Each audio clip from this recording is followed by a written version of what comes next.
se fala um pouco mais de Fluminense, as ruas do Rio de Janeiro já fofocam mais também sobre essa semifinal de Libertadores, Meneghetti. Inclusive a chegada do torcedor do Inter também é importante. A gente tem visto o movimento no Copinha, um dos bares tradicionais aqui de Copacabana, no Rio de Janeiro, com muitos colorados também chegando, mas as ruas do Rio de Janeiro, sim, já falam mais do Fluminense. Claro que ainda tem a repercussão do Flamengo, que está aí próximo de demitir o Sampaoli, procurando um treinador. O Vasco, que ganhou ontem à noite mais uma no Campeonato Brasileiro. Mas, sim, o Rio de Janeiro já começa a respirar e viver esses momentos pré-Libertadores, pré-Copa e pré-Fluminense Internacional. Inclusive, há pouco chegou aqui no Rio de Janeiro uma comitiva de dirigentes do Internacional que já estão chegando ao Rio ainda antes da delegação colorada, que vai chegar na noite desta terça-feira aqui em Copacabana.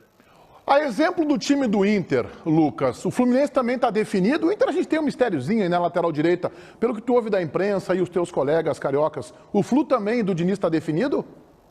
Está encaminhado, tá, Meneghetti? É um Fluminense encaminhado pelo Fernando Diniz. Se debate ainda, quem sabe, o Diniz com uma surpresa na lateral esquerda, porque ele poderia ter optado pelo Marcelo para dar uma sequência para o lateral esquerdo, que estava voltando de uma lesão lá no clássico carioca do outro final de semana contra o Vasco. Ele optou por colocar o Diogo Barbosa, que a gente conhece bem da época de Grêmio, é um lateral que tem ido bem até o momento no Fluminense, mas do meio para frente deve ser aquele time que a gente conhece, de André, Alexander e Ganso, John Arias, Keno, John Kennedy e o Herman Cano. Deve ser mais ou menos por aí que vai jogar o Fluminense. Aquela defesa com Fábio, Samuel Xavier, Nino, Felipe Melo e Marcelo ou Diogo Barbosa, mas a tendência é que seja o Marcelo. E do meio para frente esse time de André, Alexander, Ganso e Arias, John Kennedy, Keno e Herman Cano.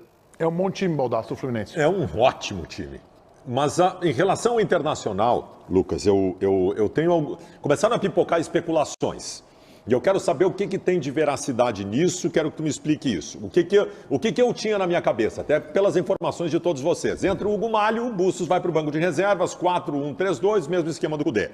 Começaram a pipocar especulações desde ontem, de, por exemplo, Hugo Malho na lateral direita e Bustos como ala, um 3-5-2, jogar com 3 zagueiros. Ouvi até que o Johnny talvez não comece a partida porque não estaria 100% recuperado, o Rômulo poderia começar. O que é verdade nisso tudo? E tu teria condições de escalar um time do Internacional neste momento? Vamos lá, tá, Baldasso? Eu acho que primeiro para a gente também deixar claro para a nossa audiência, as informações que a gente tem são do que a gente consegue apurar de treinamentos que são com portões fechados, tá? Não quer dizer que 100% do que é trabalhado é o que vai acontecer, porque a gente já viu diversas vezes que trabalhou X, jogou Y. É do jogo também. Bom, o que a gente tem de informação principal é essa entrada do Hugo Malo na vaga do Bustos. Ele tem treinado há mais de uma semana já na lateral direita. Na informação que eu tenho, o Bustos trabalhou no time reserva.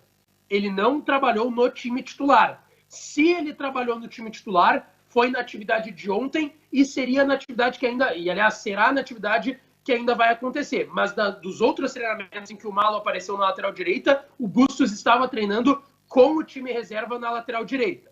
Em relação à situação clínica do Johnny, tá, Baldasso? A informação que a gente tem é que ele está 100% recuperado.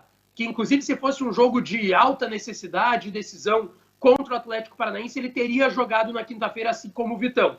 O Inter preferiu dar uma preservada porque tinha o Fluminense e porque eles recém tinham voltado a treinar com o restante do grupo.